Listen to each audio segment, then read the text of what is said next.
June 4, 1943, Camp Concordia, Kansas. A group of tired German prisoners walked into the American mess hall, expecting thin soup and maybe a slice of bread. But what they saw stopped them in silence. Plates filled with roast beef, mashed potatoes, green beans, warm rolls, and even apple pie. The smell of real food filled the air. Forks clattered. Eyes widened. One soldier whispered, "Are we supposed to share this for a week?" The American guard shook his head. "No," he said. "That's just your dinner." For men who once believed America was weak, this meal was the first shock, and it wouldn't be the last.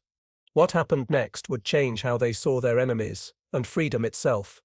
Before we begin, if you love powerful, untold stories from history, make sure to subscribe, leave a like, and watch till the end. This is not a story about war, it's a story about humanity, kindness, and the meal that shattered everything they believed. July 4, 1943. Camp Concordia, Kansas. The sun was high over the plains when the train carrying German prisoners of war came to a slow stop. The men inside were silent, tired, and thin. They had traveled for days from the battlefields of North Africa, through crowded transport ships, and across miles of dusty rail lines in the middle of America. When the doors opened, hot air rushed in. It smelled of grass, diesel, and freedom they no longer had. American guards shouted orders. Some prisoners expected anger or revenge. Instead, they saw calm faces and clean uniforms. Trucks waited to take them to the camp, rows of wooden barracks, tall fences, and guard towers. But even from the gates, the men noticed something strange. Everything looked new, painted, and organized. It didn't look like a place built for hate. After roll call, they were led to the mess hall. It was their first American meal. Most expected watery soup or dry bread. Many whispered that the Americans would starve them. But when they entered the large hall, they stopped. The smell of roasted meat filled the air. On long metal counters sat trays loaded with food. Real food. There was beef with brown gravy, mashed potatoes with butter, soft bread rolls, and green beans. There was even a slice of pie. One prisoner, Carl Fisher, later wrote in his journal, "We thought this was a mistake. Surely this was for the guards, not for us." A guard near the door smiled and said, "It's yours, eat up." But the men didn't move at first. For months they had survived on small rations, sometimes just a crust of bread and watery cabbage. They couldn't believe the food was meant for them. One man whispered, "Are we supposed to share this for a week?" The guard laughed. "That's just for tonight. But show." The room filled with the sound of metal forks hitting trays, quiet at first, then louder. The smell of gravy mixed with the sweat and dust of travel. Some prisoners ate carefully, cutting the meat into tiny pieces to make it last. Others devoured everything within minutes. A few couldn't finish. Their stomachs were too small after months of hunger. That evening, the camp doctor noted in his report, several men became ill from overeating. Their bodies are not used to such portions. Within 2 days, 43 cases of nausea were recorded, but even in sickness, there was confusion. Why were their captors feeding them like this? To the Americans, it wasn't kindness, it was policy. The Geneva Convention required that prisoners of war be fed the same rations as American soldiers. The US Army followed the rules strictly. But for the German soldiers, this was hard to understand. Their own army often gave prisoners little food, sometimes nothing. Here, the enemy offered meat and milk. Private Wilhelm Lang wrote home months later, "The Americans feed us better than our own officers ever did. It makes you wonder what kind of world we were fighting against." The camp kitchen worked like a small factory. More than 2,000 prisoners were served 3 times a day. Local farmers delivered meat and vegetables. Bread came from a nearby bakery. Each day, 60 pounds of flour were used for every 100 prisoners. That was enough to make nearly 200 loaves daily. At night, as the men lay in their bunks, they talked about the meal. Some were suspicious. Maybe the food was a trick. Maybe it was meant to make them weak. Others said nothing but stared at the ceiling, full for the first time in months. For the guards, the reaction was almost funny. You'd think they never saw potatoes before. one wrote in his letter home. But the truth was, many hadn't seen them in years. The war in Europe had drained everything: food, fuel, and hope. By morning, the shock had not faded. Some prisoners hid small pieces of bread in their pockets or under pillows. Old habits die hard. Hunger was something they still didn't trust. In that quiet camp on the Kansas plains, far from the battlefields they had once fought on, a strange kind of lesson had begun.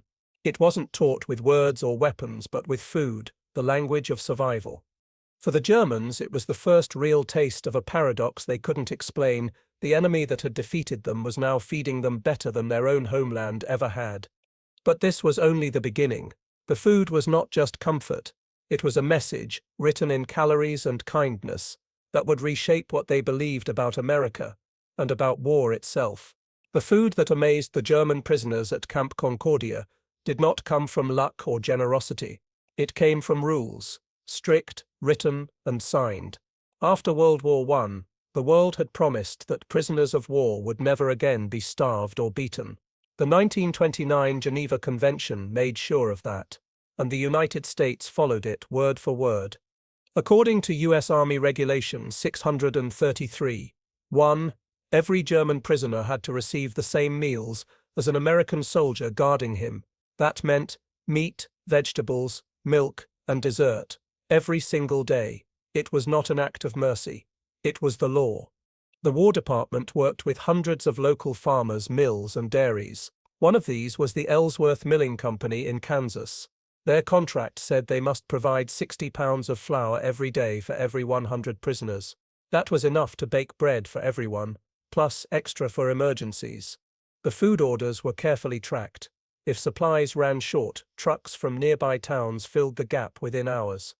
The average German prisoner received around 3,200 calories per day, nearly the same as a U.S. Army private, back in Europe. German soldiers were often getting only 1,250 calories a day, barely enough to survive heavy labor. The difference was not just numbers, it was a message. America could afford to feed its enemies better than Germany could feed its own. At first, the prisoners thought this was propaganda. They want us to think they are rich and generous, one man told his bunkmate, but the abundance did not stop after a week or a month. The food kept coming, in the same amount, every single day. Prison diaries show the same surprise again and again. Steak again. They must be testing us, wrote Sergeant Otto Kramer. We have more butter here than my family saw in 5 years, another wrote. The rules were so strict that when food quality dropped, even slightly, officers recorded complaints. In one report, a camp inspector wrote, meat portions were slightly underweight, correction ordered immediately. Every meal was part of a larger system that stretched across America. More than 425,000 German prisoners were kept in U.S. camps between 1942 and 1946. Feeding them all required a nationwide effort: trains, farms, kitchens, and thousands of workers. The American Red Cross also checked the camps to make sure standards were met. They measured the calories, tasted the food, and compared it to soldier rations. When they found the prisoners were actually eating better than the guards, they noted it, but did not stop it. The rules were the rules. For many Germans, this strict fairness was almost impossible to understand. Back home, they had been told that Americans were greedy capitalists who hated them, but here, the same enemy weighed portions to make sure no one went hungry. It created quiet confusion and respect. In one report, Lieutenant Harold Smith, a camp officer, wrote, "They are beginning to understand that discipline does not always mean cruelty." Still, not everyone accepted the food with joy. Some prisoners felt guilty eating so well while their families starved in Europe. Letters home were often filled with mixed emotions. "Mother, I cannot describe it," one man wrote. "They give us coffee with milk, meat with sauce, and fresh bread every morning. But I think of you eating potatoes with salt, and it hurts." For the guards, the generosity served another purpose: control. A well-fed man is calmer, easier to manage, and less likely to escape. Hunger breeds anger, full stomachs bring silence.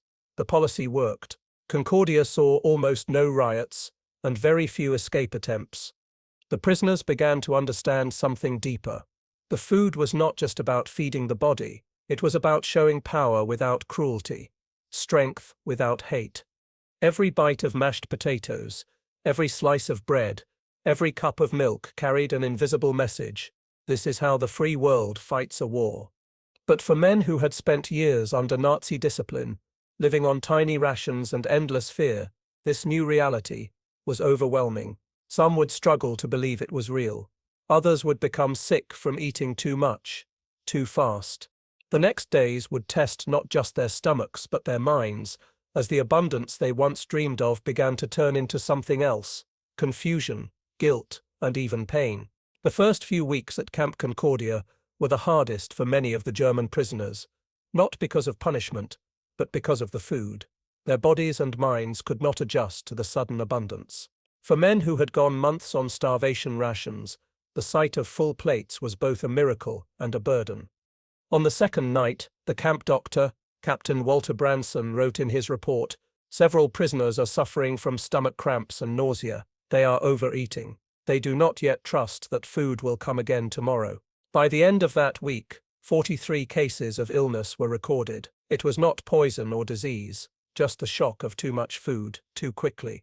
Many prisoners had spent months in Africa or Italy, where meals were rare and small.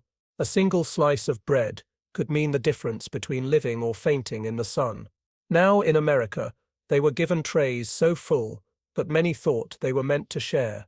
When they realized the food was all theirs, their instincts took over: eat as much as possible before it disappears. The mess hall became a strange theater of habit. Some men ate so fast that they choked. Others hid bread under their coats or wrapped meat in napkins. They could not believe the next meal would come. "We had lived too long in a world where food vanished overnight," one prisoner said later. The guards noticed. They began checking bunks after meals. Under pillows they found bits of bread, half-eaten apples, even pieces of pie wrapped in paper.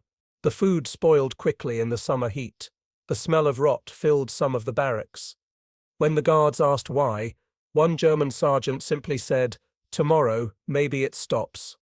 It never stopped. 3 meals a day, every day, as steady as the sunrise. Slowly, some prisoners began to relax, but others never did. Hoarding became a quiet habit, almost a sickness of its own. Psychologists who later studied the camps called it the hunger memory. The men's bodies had food, but their minds were still starving. One report from the camp hospital read, "Several subjects continue to hide food despite steady supply. Condition appears psychological."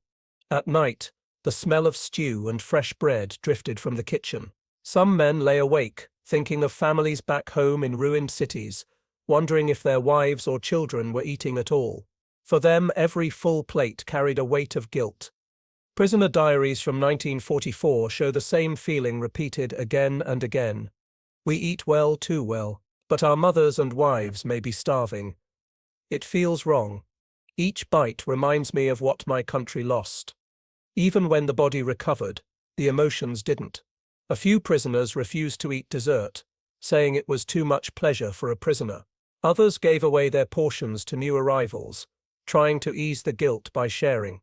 Camp officers tried to keep order. They explained that the food supply was guaranteed, written in law, inspected by the Red Cross, delivered on schedule. Nothing would be taken away. Still, the habit of saving bread in pockets continued for months. Captain Branson once found a small group of men digging under their barracks. He thought they were planning to escape, but when they opened the hole, it was full of food: 87 bread rolls, 14 apples, and 23 pieces of cooked meat. It wasn't an escape tunnel, it was a pantry built out of fear. When the commandant heard about it, he didn't punish them. He only said, "Next time, ask for extra. There will be enough." The word spread through the camp. Slowly, the hoarding began to fade. But the memory never left them.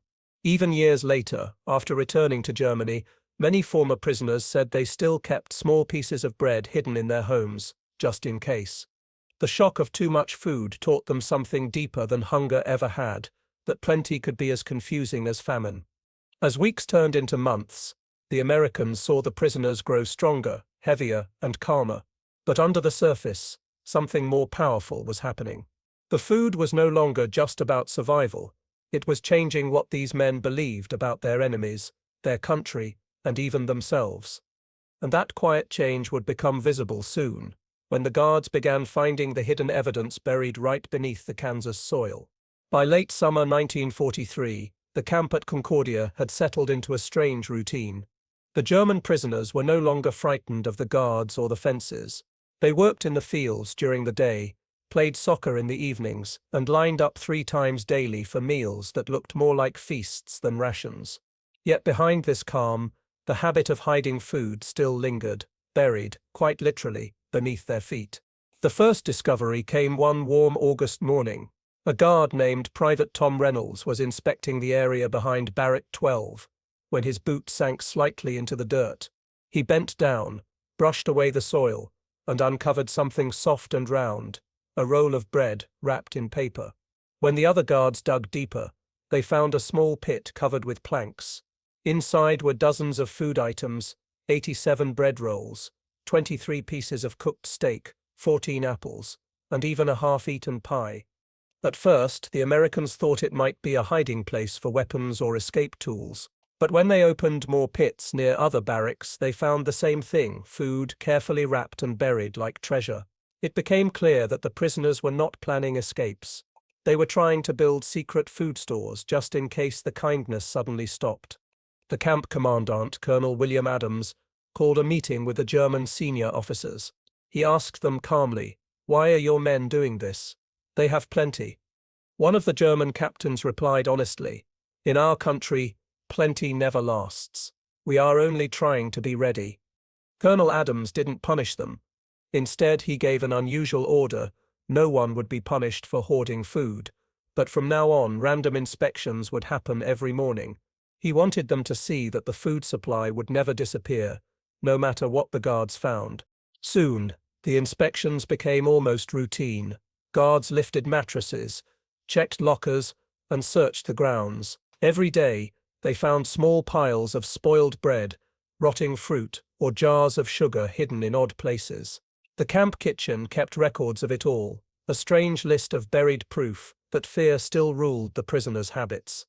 But something else began to happen too. With each inspection, more men stopped hiding food. They began to trust that tomorrow's meal would really come. Confidence grew slowly, like a plant in dry soil finally touched by rain. In one diary, a prisoner named Ernst Müller wrote, "The Americans do not lie. Every morning the bread truck arrives. Every noon, the stew smells the same. It is like a clock." The evidence of abundance became impossible to ignore. Camp reports showed that by October, the number of hidden food caches had dropped by nearly 80%. The daily medical logs noted fewer stomach problems, and the guards reported fewer tensions among the men. But trust brought something unexpected: reflection. Some prisoners started writing letters home, describing their new understanding of the enemy. "They fight cleanly," one wrote. "They win with factories, not cruelty." Others admitted quietly that they felt ashamed for believing Nazi propaganda about America's decadent, starving democracy. The American officers collected many of these letters before they were sent, checking them for security reasons. Some were later archived, and they tell a powerful story of disbelief turning into respect. One line appeared again and again in different forms. "This is not what we were told. The enemy feeds us better than our own army." For the Americans, this was more than just good behavior. It was strategy. A fed, calm prisoner caused fewer problems and became easier to manage. But for the Germans, it was something deeper. Every meal, every inspection, every buried roll of bread reminded them that the world outside Nazi Germany worked differently. It rewarded discipline, not fear. By winter, the buried food caches had mostly disappeared. The men finally began eating without worry. The guards, once seen as enemies, became part of their strange new world of safety and order. Still, not everything changed. Some prisoners, especially those older or from bombed cities, kept small emergency boxes under their beds: a biscuit, a sugar cube, or a piece of fruit. They never ate them, but never threw them away either. It was a quiet promise to themselves, never again to trust hunger. As the Kansas wind turned cold, and the wheat fields outside turned golden, the story of the buried bread spread through the camp like a folk tale, proof that fear could be dug up, examined, and in time, left behind. But beyond those fences, the question of how America could feed even its enemies so well was about to take the story far beyond the camp, into the heart of America's breadbasket. The men at Camp Concordia finally began to believe the food would never stop. Every day, breakfast came on time: bacon, eggs, toast, and coffee. Lunch was stew, bread, and vegetables. Dinner often had meat and dessert. To them, it felt impossible. In Germany, even soldiers at the front rarely saw such meals, but in Kansas, this was just normal. What the prisoners didn't know was that their meals were part of something much bigger, a quiet, powerful machine behind America's strength. That machine was its land. Kansas in 1943 was overflowing with food. That summer alone, the state produced 241 million bushels of wheat, the highest in its history. Miles and miles of golden fields stretched in every direction from the camp, trains loaded with wheat, left every day for mills and bakeries. It seemed the land itself refused to run out. And it wasn't just wheat. The number of beef cattle in Kansas reached 3.8 million, more than at any time before, across the country. Farms ran day and night. The U.S. government paid farmers to grow more, giving them fuel, tractors, and new machines. Even during war, the barns stayed full, and the fields stayed busy. At the Ellsworth Milling Company, the local supplier for Camp Concordia, workers ran 3 full shifts every day. They sent 60 pounds of flour for every 100 prisoners, every single day. That meant bread, rolls, pies, and pancakes for men who once thought bread was a weekly luxury. One American officer wrote in his diary, "We feed these men like our own boys, not because they deserve it, but because we can." That simple statement carried the truth. America could afford to be generous. Its farms, factories, and railways were untouched by bombs. While Europe burned, American soil kept producing. Every loaf of bread served to a prisoner was proof that abundance itself had become a weapon. Many prisoners began to notice. Some even asked their guards questions about the food. "How can you give us meat every day?" One man asked in broken English. The guard laughed and said, "This is Kansas. Their soul's always another cow." In their letters home, the Germans tried to describe what they saw. One wrote, "The fields here go on forever. They grow enough for themselves and for their enemies too." Another added, "Now I understand why we lost. They fight with food as much as with guns." The camp records supported this feeling. The U.S. Army's own regulation, No. 6331, issued in February 1943, required that every prisoner be fed like an American soldier, 3,000 calories per day, including fresh meat and vegetables. By comparison, the German Sixth Army at Stalingrad had received only 1,000 calories or less before it was destroyed. The difference was not just numbers, it was philosophy. America believed in feeding to win. A well-fed army could move faster, think better, and last longer. Germany's system focused on control, measuring every crumb, saving every drop, until the men were starving but still marching. Inside Camp Concordia, the prisoners began to feel this difference in their bodies. Within a few months, most had gained weight, an average of 8 kilograms each, according to camp medical reports. The Red Cross inspector, Dr. Friedrich Bowman, was amazed. He wrote, "The prisoners complain that the portions are too large. In 40 inspections across 3 continents, I have never heard such a complaint." To the Germans, this was almost comical. Men who once fought over bread crusts were now leaving half-eaten pie on their plates. The guards teased them kindly, saying, "What sep's wrong, Hans? Too much cake?" The prisoners would smile shyly and say, "Too much everything." But deep down, this abundance carried a lesson that went far beyond food. It showed that America's strength came not only from its weapons, but from its ability to give and keep giving, to grow more, feed more, and never run out. The prisoners began to see their enemy differently. They realized that power could come from kindness, not cruelty. They had been told that the Americans were weak, soft, spoiled by comfort. But now they saw the truth. It was comfort itself that made them strong. As the winter winds returned to Kansas, the wheat fields turned brown, waiting for spring. But the storerooms at Camp Concordia stayed full, and the kitchen fires never went out. The men no longer buried bread or hid butter. They began to laugh more, sing more, even share jokes with the guards. For the first time since the war began, many of them stopped feeling hungry, not just in their stomachs, but in their hearts. But in another part of America, new groups of prisoners were arriving, men from Italy, from France, and from North Africa. And for them, the shock of abundance would begin all over again. As the months passed, the prisoners at Camp Concordia began to change in ways no one expected. At first, they were proud German soldiers, stiff, silent, and distant. They followed orders, stood tall, and rarely spoke to the Americans. But now, after months of good food, fair treatment, and peaceful days, their hearts started to soften. It began with small things. A prisoner would wave at a guard instead of turning away. Another would help carry supplies to the kitchen. Some even smiled when the guards made jokes. The Americans noticed this change too. One officer wrote in his journal, "These men came here as enemies.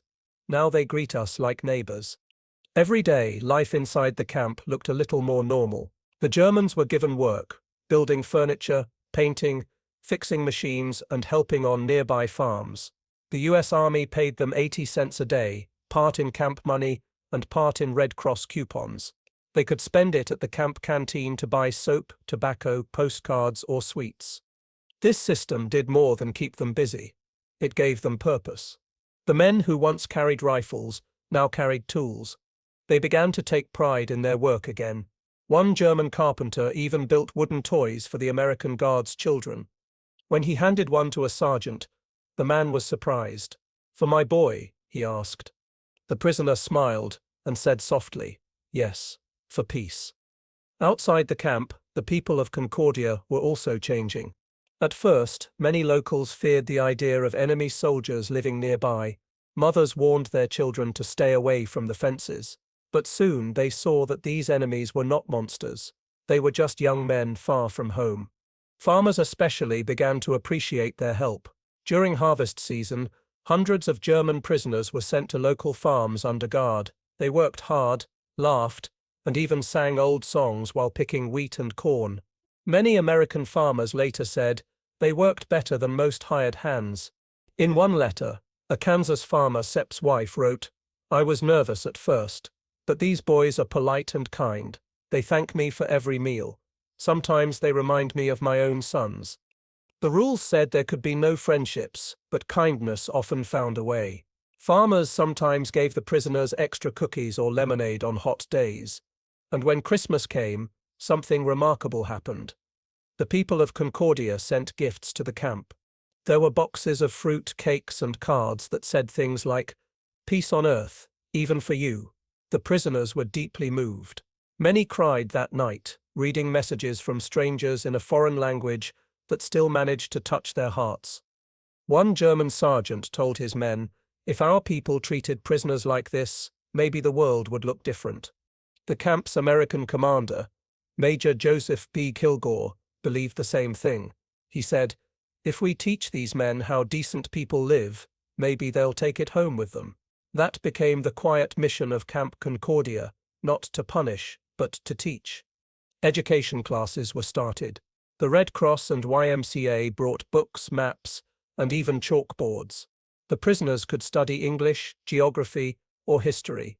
Some learned how the US government worked, about democracy and freedom of speech. One of the teachers, Sergeant Robert Willis, said, "They asked me how our elections work. I told them, fate, we vote, even against our leaders, and no one is punished." Fate. They couldn't believe it. For many German prisoners, this was the first time they had seen freedom in action, not as a word, but as a way of life. The guards treated them fairly, the people treated them kindly, and no one forced them to believe anything.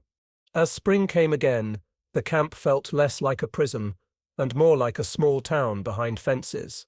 The men played soccer in the afternoons and performed music in the evenings. They built a small stage and organized plays, some funny, some sad. Even the guards came to watch, clapping and laughing along. A prisoner named Otto wrote in his diary, "I came here thinking America was my enemy, but every day I see that freedom feeds people better than fear." By the end of 1944, Camp Concordia had one of the best records of any POW camp in the United States. There were no escapes, no violence, and almost no punishment reports. The Red Cross praised it as a model of humanity in wartime. But the war outside was still raging. In Europe, cities burned and soldiers died by the thousands. Inside the camp, radios reported news of battles at Normandy and the fall of Berlin. Many prisoners wept when they heard that their hometowns were destroyed. Still, they were safe in Kansas, fed, healthy, and treated with respect. And when the war finally ended in May 1945, many said goodbye to their guards with tears in their eyes. Some even shook hands through the barbed wire. Before leaving, one prisoner said to a guard, "When I go home, I will tell my children that kindness defeated us more than bullets did." It was a quiet truth, one that would live long after the war ended. By the summer of 1945, the war in Europe was over. The guns were silent, the tanks stopped moving, and cities across Germany lay in ruins. In Camp Concordia, the German prisoners listened to the news in stunned silence. Some cried quietly, others sat still, not knowing whether to feel relief or shame. Their homeland had fallen, and Adolf Hitler, the man many once called their leader, was gone. But for the men inside the Kansas camp, something even more confusing was happening. They didn't want to leave. For 2 years, they had lived in safety, with full meals, warm beds, and fair treatment. They had worked, studied, and even laughed again. Life had become simple and peaceful, but now, they were told they would soon be sent home to a land they no longer recognized. The US Army began preparing the transfer. Records show that by September 1945, more than 370,000 German POWs were being sent from American camps back to Europe. Concordia alone prepared hundreds each week. Before departure, every man received a medical check, clean clothes, and a small package with soap, cigarettes, and a Red Cross letter. Some were eager to go home. "I want to see my family," said one prisoner named Carl, "even if everything is gone." But others were afraid. "We heard there's thus nothing left. No food, no homes," another said. "Here we eat 3 times a day. Over there people starve." And he wasn't wrong. Germany in 1945 was starving. Allied reports showed that many civilians were living on less than 1,200 calories a day, mostly bread and potatoes. There were no cows left in many regions. Whole cities like Hamburg and Dresden were piles of ashes. So when the first groups of Concordia prisoners were shipped out, something strange happened. Several begged to stay. A few even offered to keep working for free on local farms. "Let me earn my way," one pleaded to the camp commander. "I don't want to go back to hunger." Of course, the rules didn't allow that. They were soldiers, and soldiers had to return home. On the day of departure, the mood was heavy. The prisoners packed their few belongings, books, hand-carved wooden toys, small gifts from the Americans. They lined up in rows, as guards checked names one last time. Then something unexpected happened. The American guards, who had once watched them with rifles, now came to shake their hands. One guard said, "You came here as enemies, but you leave as men we respect." Many prisoners broke down in tears. "Danke," they said. "Thank you." As the trucks rolled away, the people of Concordia came out to watch. Some waved handkerchiefs. Farmers stood by the road, their hats over their hearts. It was not a victory parade. It was a farewell between people who had shared something deeply human. When the ships carrying the Germans finally reached Europe, the shock was brutal. The air smelled of smoke and burned wood. Trains were broken, bridges gone. Families searched through ruins for food. The well-fed men from America suddenly became outsiders in their own land. "They called us the fat ones," one prisoner wrote. "They said we looked like Americans." Some former POWs even felt guilty for how well they had lived while their families starved. Doctors noted that many suffered from reverse shock. Their bodies, used to 3,000 calories a day in the US, could not adjust to Europe's shortages. Within weeks, many lost 15 to 20 pounds. One Red Cross doctor wrote, "They were strong and healthy when they arrived. Now they grow weak again. Instus water Schweinfrus." Still, they carried something powerful home, not just weight, but wisdom.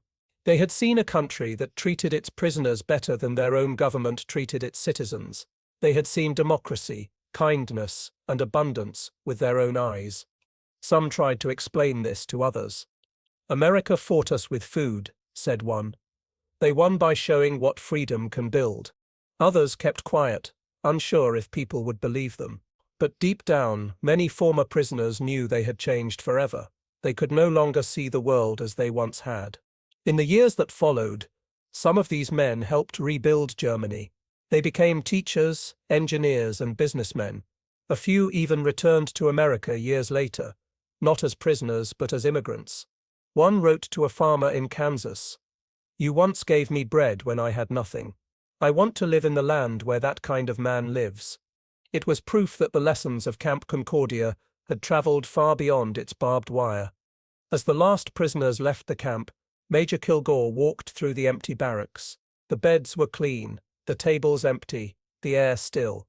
He looked around and said quietly, "This was never just a prison, it was a classroom." Because in that classroom, thousands of men had learned that true strength isn't in hate or hunger, it's in fairness, dignity, and generosity. The Germans came to America as enemies, but they were leaving as students of humanity. And what they carried home would feed more than bodies, it would feed the future. When the war finally ended, and the German prisoners went home, Camp Concordia slowly became quiet. The fences stood empty. The kitchens that once served hundreds of meals a day were now silent. The American guards packed up and left. Only the Kansas wind moved through the wooden barracks, carrying memories of voices in two languages, English and German. But even though the camp was empty, its story was not over. What happened inside those fences continued to live on, in letters, diaries, and the lives of the men who had once been prisoners there. In the years after the war, many former German POWs wrote back to the people of Concordia. Some sent photos of their new families. Others mailed Christmas cards that said things like, "I have never forgotten your kindness." One man, named Heinrich, wrote to his old guard in 1947, "You treated us as humans when we did not deserve it. That changed me more than the war ever did." It was a simple message, but it captured the truth, that America had won something greater than victory on the battlefield. It had won respect, trust, and even friendship from its former enemies. Back in Germany, many of the returning prisoners shared stories that sounded almost unbelievable. They told their families how the Americans had fed them well, allowed them to work, and treated them with fairness. Some even told stories of being given books, soap, or warm clothes by local Americans. At first, people didn't believe them. "That can't be true," one woman said. "Why would your enemies treat you kindly?" But when more and more men told the same story, the truth began to spread. Historians later found that this experience helped shape how post-war Germany rebuilt itself. The men who had seen America's example came home with new ideas about freedom, fairness, and dignity. They had lived in a place where guards and prisoners could shake hands, where even in war, humanity was not forgotten. In the 1950s, some of those same men joined Germany's new army, the Bundeswehr, built under democratic values.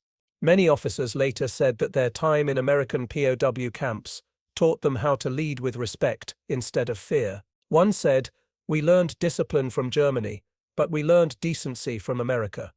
Camp Concordia itself became a quiet landmark. The buildings slowly fell apart, but people in Kansas still remembered the time when thousands of German soldiers lived just outside their town. Farmers told their children, "Those men helped harvest our wheat one summer." Others kept wooden toys or carvings made by the prisoners as family treasures. Years later, in the 1980s, historians visited the site. They found old coins, buttons, and bits of German writing scratched into the wood. One message, carved deep into a bunk frame, said simply, "Danke, America." The story of the camp also became part of a larger lesson about war. While much of the world remembered the battles, Normandy, Stalingrad, Iwo Jima, the story of how America treated its prisoners showed another side of victory. It showed that real power is not only in weapons, but in mercy. When people talked about World War II, they often said that America's greatest strength was its industry, its ships, planes, and tanks. But those who had lived in the camps knew something different. America's greatest weapon was its abundance, and its willingness to share it, even with those who had once been its enemies. By giving food instead of fear, the United States had shown the prisoners what freedom truly meant. Freedom was not chaos or cruelty. It was fairness, hard work, and opportunity. As one German officer wrote years later, we learned that a nation is truly strong when it feeds both its friends and its enemies. The lesson of Camp Concordia was not written in textbooks. It was written in the memories of men who had come as conquerors and left as students. They carried that lesson home, into their families, their towns, and the future of their country. Even today, visitors still come to Concordia to see the small museum built near the old camp grounds. Inside, there are photos of smiling German soldiers working on Kansas farms, eating at long tables or playing soccer behind barbed wire. There are letters of thanks, diaries in faded ink, and old utensils used in the mess hall. Each artifact tells the same quiet story, that in a time of hate, kindness still had power. The men who once looked at those trays of food and asked, "Are we supposed to share this for a week?" had learned that abundance was not an insult, but an invitation to see that a free society could be strong because it cared for others, not in spite of it. And so the story ends where it began, with food on a table and disbelief in the air. Only this time, the disbelief is not about the size of the portions, but about the size of the hearts that offered them. In the end, America's greatest victory was not won with bombs or bullets, but with bread, fairness, and faith in humanity. Because sometimes the most powerful thing you can give an enemy is kindness.